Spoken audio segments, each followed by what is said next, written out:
No, we had kind of a scrimmage today. Thought our guys were ready for it. We didn't have a ton of full tackle live periods, but put the guys in mock situations in a mock game today, and got a lot of good work out there. How do you see the running backs were up here the other day? How do you see that race shaking out right now? Yeah, it's still to be determined a little bit, but I think there's a few guys that have separated themselves a little, and what order they're going to play in and how much they're going to play, I think we'll still determine. Sevion Morrison in particular, I know last year was kind of tricky for him with the COVID and stuff like that. How have you seen him just really respond, I guess, this fall camp to maybe put himself in that equation? Yeah, Savion's a really talented kid. We try to recruit as much talent as we can, and kids come along at different times and on kind of a different schedule. Say really kind of hit his stride, I'd say, in the off-season program this summer, this winter. Looks a lot better, looks leaner, looks faster, and he's been doing a good job. So I think he's grown up from his first year here, and he's got a chance to help us. How about just that 2020 class overall? I mean, talk to Logan Smothers and other guys from that 2020 group who, went through the COVID year. How tough was that for that group, and how maybe nice is it now to have more of a normal offseason? It was tough on everybody last year, so that's been said enough. We recruit guys from out of state, and they come, and there's no students on campus, and nothing's open, and that was a hard year for some of those guys. They missed out on spring ball and fall camp and organized winter conditioning and summer conditioning and non-conference games and chances to get in games maybe last fall. So we've been trying to hit fast forward on the development with some of those guys, and a lot of them responded really well. Austin and Travis weren't out there on Wednesday. What's sort of their situation, their status health-wise? Yeah, we were just giving Austin a little time off. Travis has been nicked up a little bit. I'm going to report to you guys anytime we have somebody that's going to be out for season or extended amount of time. Got a bunch of guys nicked up, but we expect them back. Travis is one of those. You don't have much game playing experience behind those two guys. At tight end, Chris has played a little bit. How do you feel like the young guys behind that pair have come along over the camp? Yeah, it's strange. We've been nicked up at that position. Every camp, it seems like there's one position where you kind of get a rash of things. And, Chris and Austin are going to be fine. Travis will be back. We had an appendectomy and just kind of another little fluke thing, and we've been a little hurting at depth there. The good thing is we've been getting young guys reps at that position that I think are going to help us down the road. So we'll keep getting those guys healthy and feel good about where we'll be for game one. Did you say that Travis? Yeah, we've actually moved two guys. Sean Chancellor Brewington that transferred in to our program. He's a big receiver, and he's gone in and done a good job learning and getting reps at tight end. And then Jacob Herbeck, we moved to tight end too and brought into camp just to give us some more legs.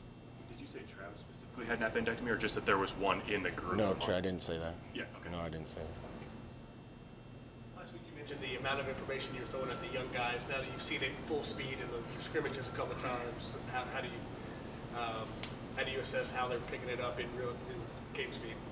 They're picking it up at different levels, and most guys, have 2 or 3 plays that look really good and then get confused on a play. That irritates you as a coach because you want everything to be perfectly clean, but that's just kind of the learning process for the young guys.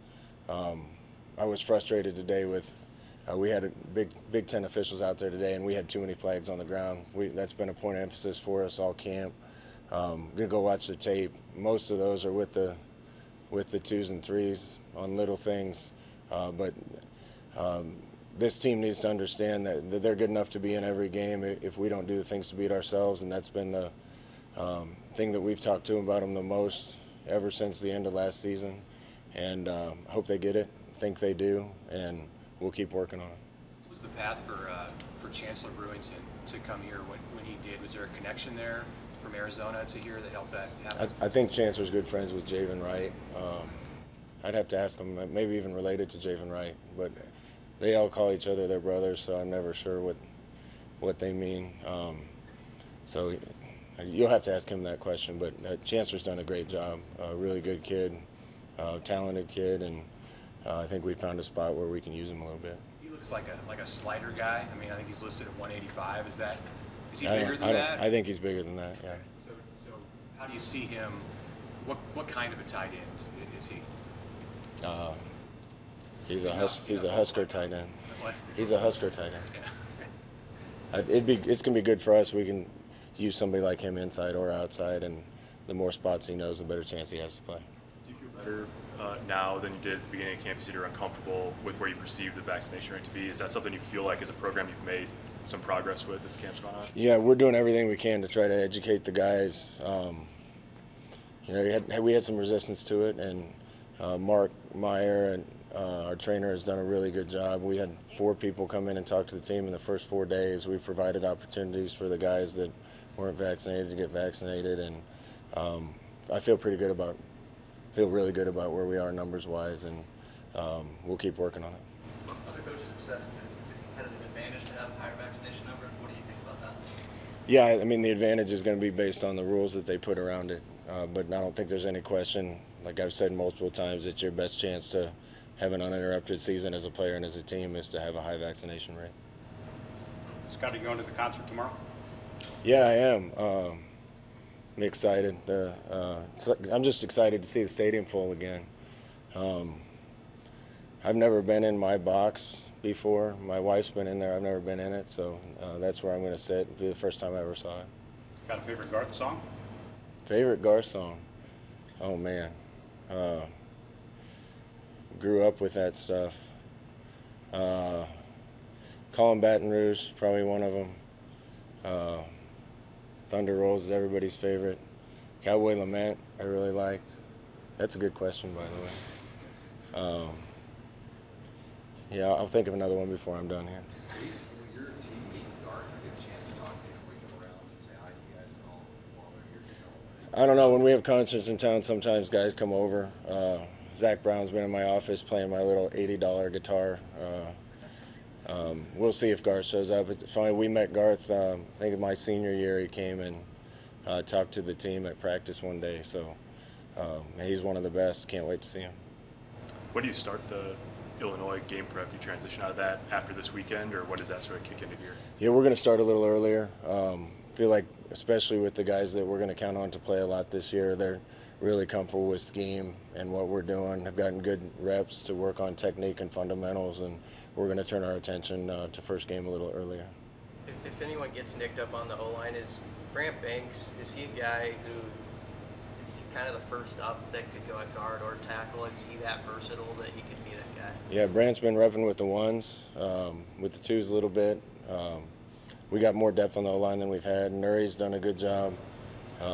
Bando's done a good job. Hickson's done a good job.